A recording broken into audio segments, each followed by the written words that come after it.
Hello, and welcome to our lesson on legal and contractual management. This segment will cover non-traditional contracting. IT systems contracts involve outsourcing IT requirements to providers like SAP, Oracle, IBM, and EDS due to cost and capability reasons. However, companies often overlook key aspects like legal and purchasing considerations, leading to potential pitfalls such as higher costs and service deficiencies. Before finalizing contracts, it's crucial to assess factors like contract duration, the role of company growth or downsizing, service provider reliability, data security, cost management, and operational control. A major reason systems contracts fail is due to purchasers being stuck with outdated price structures that don't reflect changes since signing. This includes shifts in user demand, lowered service costs, and advancements in technology. A system supplier's involvement in the buying firm's operations varies across three service levels: turnkey, modular, and shared. Turnkey. The supplier handles the entire outsourced service, taking full responsibility. Modular. The supplier gradually assumes a few functions, expanding as trust and comfort grow between both parties. Shared. Both the supplier and the client jointly manage resources and operations for the outsourced service. Outsourcing systems contracts always entail risks due to inherent uncertainties. Negotiations should prioritize price, performance, and procedures. Consider negotiating a fixed comprehensive fee rather than relying on a flexible pricing system. Ensure contract prices reflect anticipated changes by addressing critical pricing factors such as payment methods, scheduling, and reporting. Implement an auditing process to verify billing accuracy and personnel alignment with work rates. To ensure effective performance in systems contracts, clearly outline business requirements and acceptance test criteria up front. This ensures mutual understanding of performance expectations. With outsourcing often to countries like India, enterprises are adopting models like the Software Capability Maturity Model to ensure adherence to development standards. Clear, specific goals from the purchaser minimize misunderstandings and conflicts. System contracts should include a detailed conversion plan outlining the transition from in-house to outsourced systems, along with clear specifications for handling technological changes. It's crucial for the purchaser to provide specific information to mitigate future problems.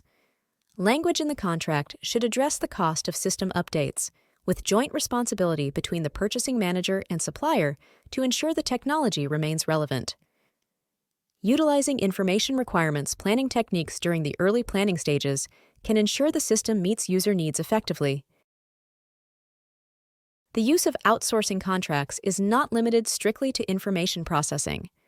Other potential applications include the following: facility management services, research and development, logistics and distribution, order entry and customer service operations, accounting and audit services.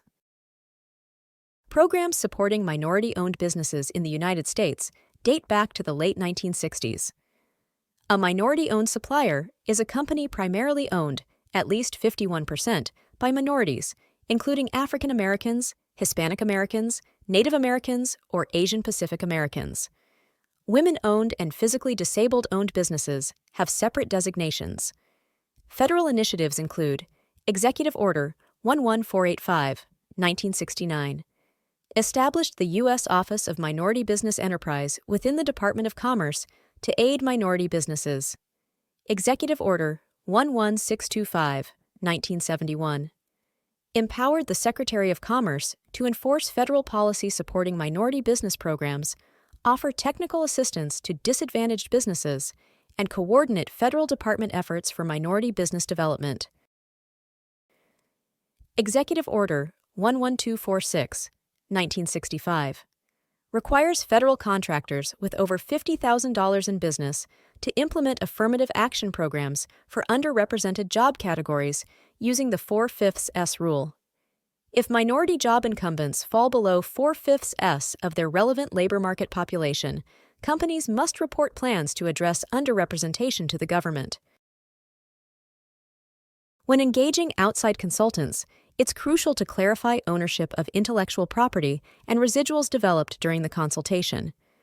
A residual is new intellectual property, such as tools, methodologies, and knowledge, developed as the result of the interaction between the enterprise and the consulting company. Consultants, acting as agents, should ensure that any intellectual property generated belongs to the client. Additionally, defining copyright ownership is essential, typically done through a written agreement. If the consultant were considered an employee, then the firm, not the individual because of the works made for hire concept under U.S. copyright law, would own the copyright.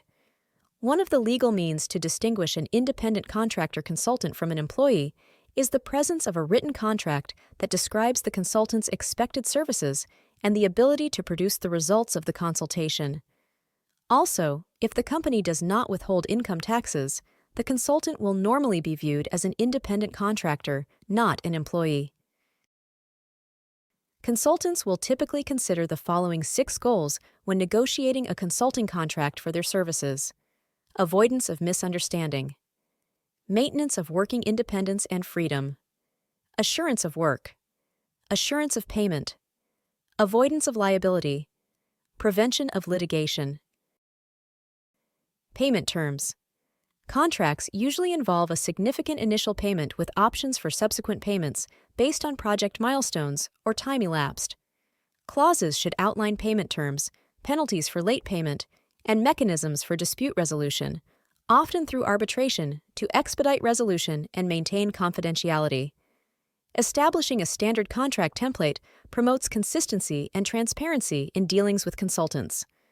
This template, possibly accessible online, should comprehensively outline project scope, deliverables, deadlines, budget, and any incentive or penalty systems. Flexibility for renegotiation should accommodate major scope changes. This is the end of this segment of our lesson. In the next segment, we shall continue discussing non-traditional contracting. This course is presented to you by South Europe College. Thank you for listening, and see you on our next segment.